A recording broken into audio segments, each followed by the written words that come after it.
प्रणाम महात्म्य काहाकू प्रणाम बा नमस्कार करिदेले निजर अहंकार क्षुण्ण हेला भली मर्यादा हानि हेला भली अनेके अनुभव करती। एथिपाई सम्मुखरे आमठारु सम्मान पाइबार योग्य व्यक्ति मध्य आमे तांकु नमस्कार जणाइबाकू कुंठित होई मॉर्निंग गुड इवनिंग इत्यादि कहिबा सी देवा देवींक नारे जय जयकार करी को अभिवादन जणाऊ। देव देवींक जय जयकार करी हुए तो सेही देव देवींक प्रति आमर श्रद्धा भक्ति ज्ञापन करुछे, किंतु सम्मुखरे थिबा व्यक्ति प्रति आमे सम्मान जणाइले कौठी। शास्त्र रे मध्य नमस्ते नमस्तुत नमस्कार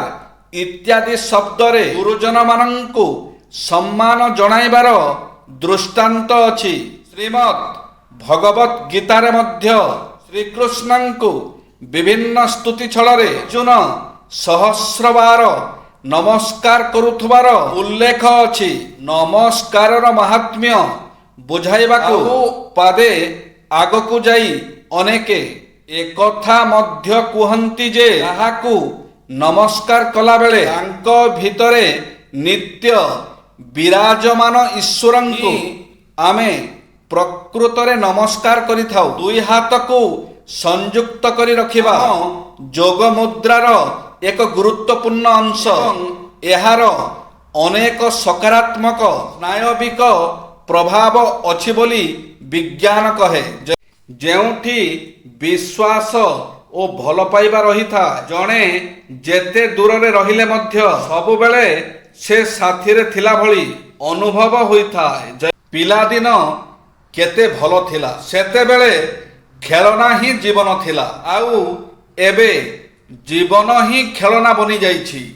राशि उपरे भरोसा करिबा आदो उचित नहे। राशि तो रावण ओ श्रीरामंकर एका थिला, किंतु नियति फल कर्म अनुसारे देइथिला। जय संसार रे कौनसी वस्तु चिरस्थायी नुह।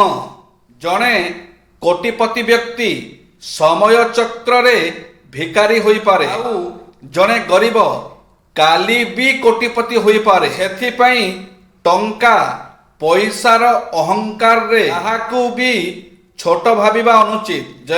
आपण आपणकर भविष्यत को बदलै पारिबे नाही, हेले आपण आपणकर अभ्यास को बदलाई पारिबे। आउ आपणकर अभ्यास दिने आपणकर भविष्यत बदलाई देव। मनीष को समय ओ गुरु उभय शिक्षा देथान, किंतु फरक केवल एतिकी जे गुरु शिक्षा देवा परे परीक्षा नहीं थांती, किंतु समय परीक्षा नहीं सारिबा परे शिक्षा दिए। जय श्री जगन्नाथ।